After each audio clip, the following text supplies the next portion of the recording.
Hello everyone, welcome back to Chibi and Chilled Anime Podcast, the podcast that talks all about all things anime, all things manga, anything that you're kind of thinking Japan related, it's about anime, it's about manga. I'm going to be talking about it on this podcast, so be sure to subscribe to make sure you don't miss an episode. So I'm your host Ryan, and I'm a massive anime and manga fan, and I have been for many years, since the 90s, since I was a kid. And that fad has never truly ended. So a few things before we dive into today's episode. Down in the episode show notes you'll find links to my Etsy shop where you can find a bunch of anime themed goodies for you to shop and enjoy. So there's pin badges, there's stationery, there's keyrings and more. Whether you're a One Piece fan, a Jujutsu Kaisen fan, a Pokemon fan, a Mario fan or anything else, you'll find a goodie on the shop for you to check out. There's something for every anime and manga fan over there. The link is down in the footer in the show notes, so be sure to check out my Etsy shop, Chibi Weeb merch on Etsy. If you're a gamer, much like me, then why not check out Razer? You can find a bunch of accessories from mouses, keyboards, headsets, mouse mats and more, to the bigger stuff like gaming laptops and desktops. Over on Razer website, link down below, you can shop a whole host of gaming accessories, from the Chroma range, which is all colourful, which is my favourite stuff, to more sleek black stuff, including even their own merchandise, clothing, bags and accessories. There's something for everyone. The link is down below for you to check out and shop. So welcome back to another episode. This week has been a weird, busy week. It's been a little bit hectic, a little bit crazy. New furniture being added to the house. I got my hands on a new Naruto laptop case literally on the day of recording this, so I'm super excited about that. A lot of movements, and this week I've seen a lot about the UK releases for the Demon Slayer new movie, which is the first episode of the latest arc and a recap of the last arc. So they kind of like bundled it, and they're doing their world premiere. World tour, going around all the major cities, and now it's starting to trickle back down into your normal cinemas and normal kind of showing scenes, and they're not running it for a very long time. I think it's about 2 weeks roughly that they're showing it, and to kind of coincide with that, I thought this episode would be a great one to do one of the character spotlight series, the brand new series that I've started within the podcast that kind of showcases some of our favourite characters and their abilities, their background, their basic knowledge of stuff. So like how they look, how tall they're, their age, that kind of thing. So we can kind of get to know some of our favourite characters from our favourite anime a little bit more, and kind of really, even if you know so much about them, kind of refresh your memory about their abilities. Because sometimes, as we saw with the Gojo episode, sometimes they can be very long-winded, very complicated, very quickly. And it's great to kind of just allow the podcast to have a moment to dive into these characters that we love, and that some that have become very iconic, and some very iconic very quickly, as we'll see with this one. This week, we're going to do Tanjiro from Demon Slayer. When I looked at the most popular characters for Demon Slayer, Tanjiro, the main character, is the most popular one. He became the most popular one out of the entire series, which isn't uncommon, obviously, but I think sometimes it's not always given that the main character is the most popular character. So when we think about Jujutsu Kaisen, Gojo isn't exactly the main character, but he's the most popular one. So it's interesting when the main character is the most popular character. But in this episode, we're going to dive into the basics about Tanjiro, who he is, his background, age, that kind of thing. And then we'll dive into his abilities. And I'm going to try and do it without as little spoilers as I can. The manga has ended, so the story of Demon Slayer has kind of finished. So I don't want to, I'm trying not to spoil it for my own self. So yeah, let's see how we go. Let's dive into the basics of who Tanjiro is and why he is who he is. So Tanjiro, the full name is Kamado Tanjiro, and he's human, obviously, and he is male, but his age is what threw me at the very beginning. So his age at the start of the story is 13.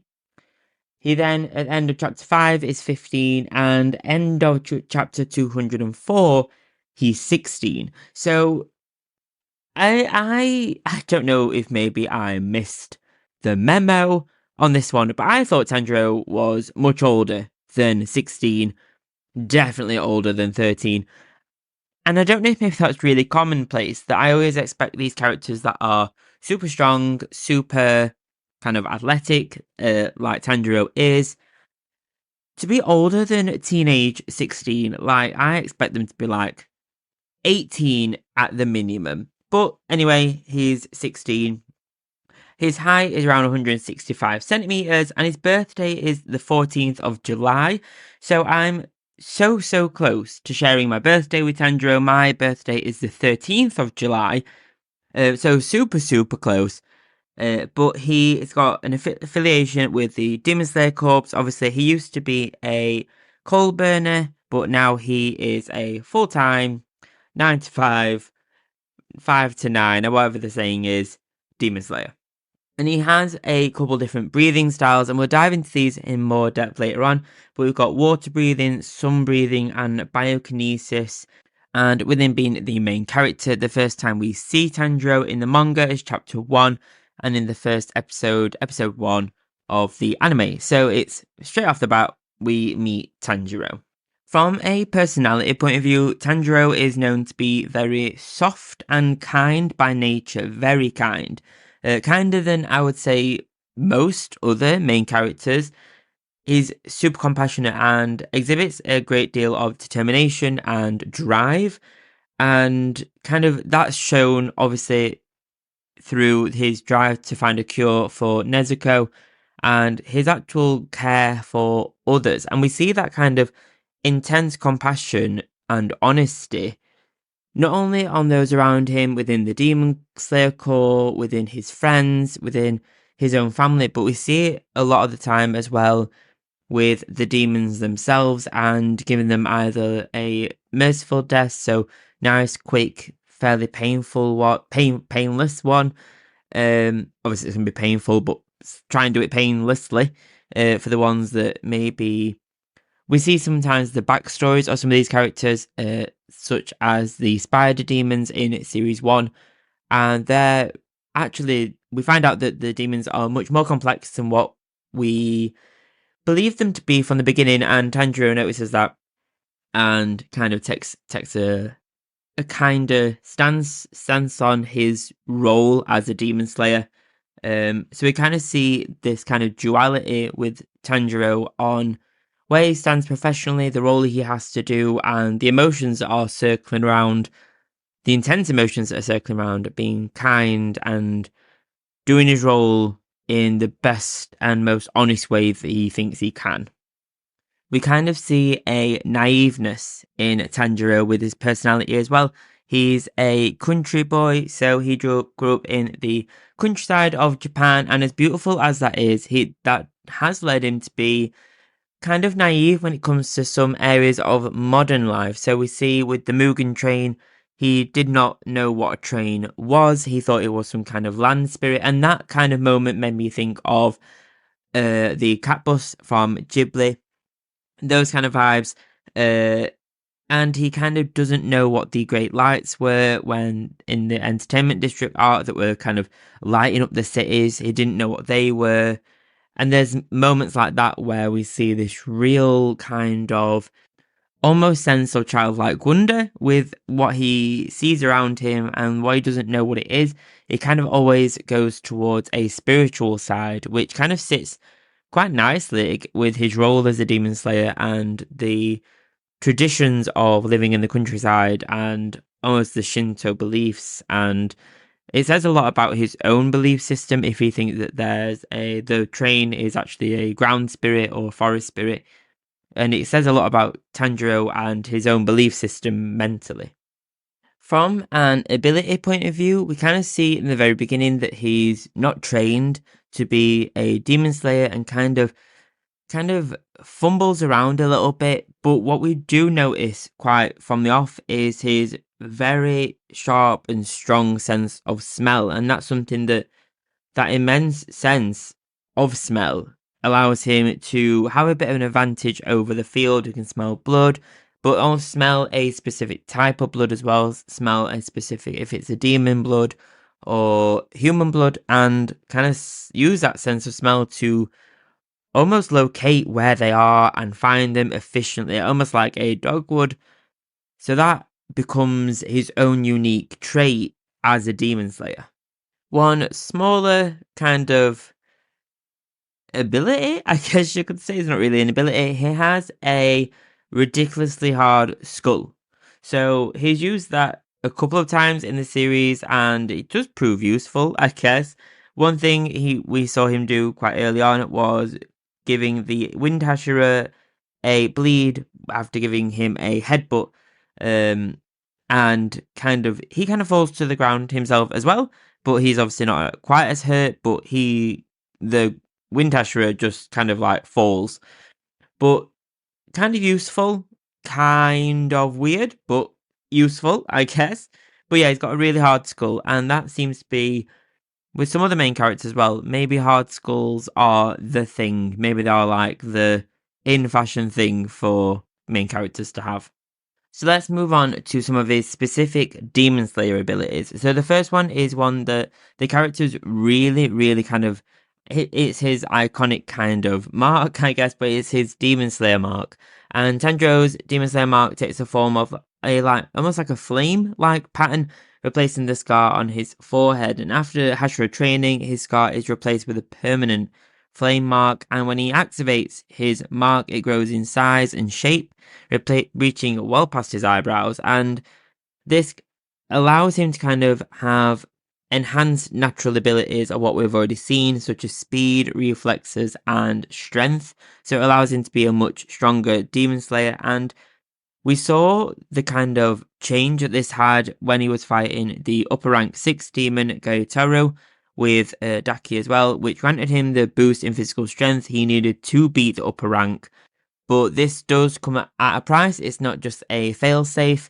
It uses a lot of his energy and stamina and strength, so using it is quite a considered thing and can only be used for a certain period of time before he is just drained. So it's kind of saved specifically for the upper rank demons to kind of really just plow through them.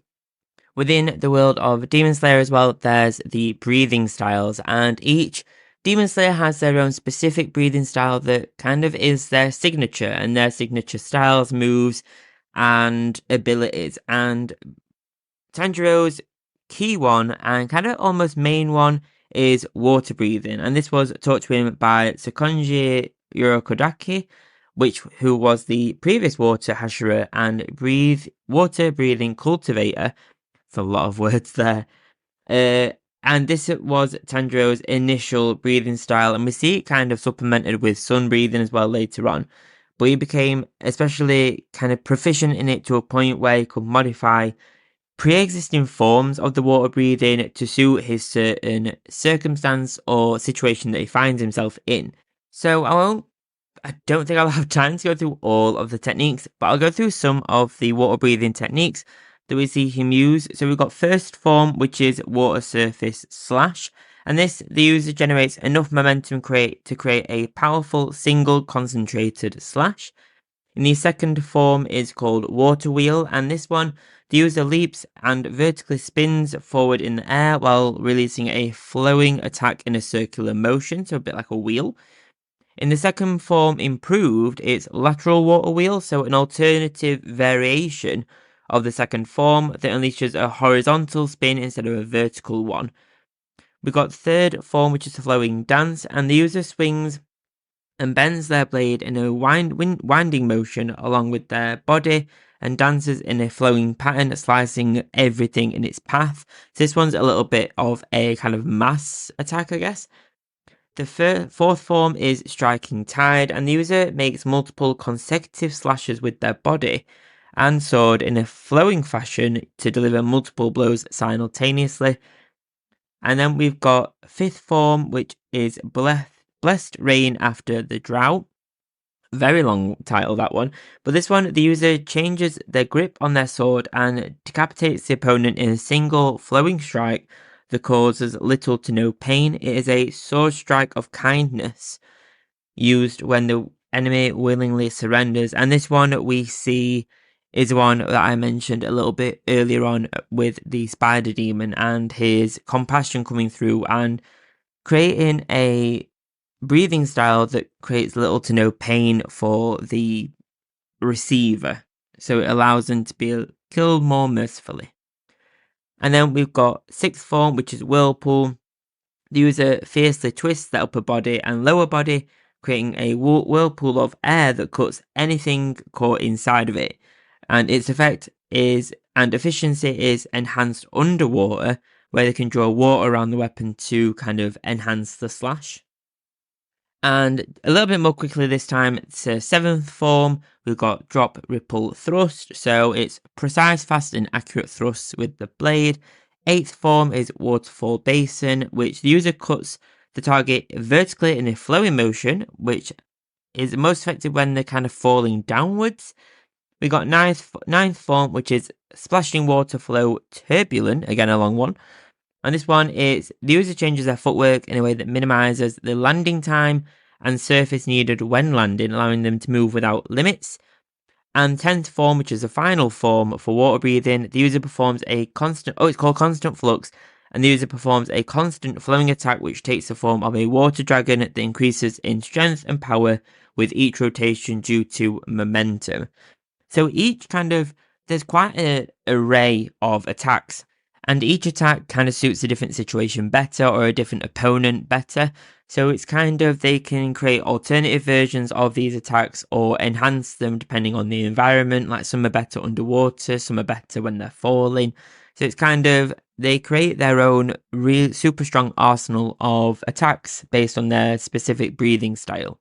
And finally, there are more techniques than I will go through, but there is one that I will leave this section with, which is Dance and Dancing Flash. And I'm going to mention these because these create one of the most intense battle moments in the last series, and it was Dancing Flash specifically.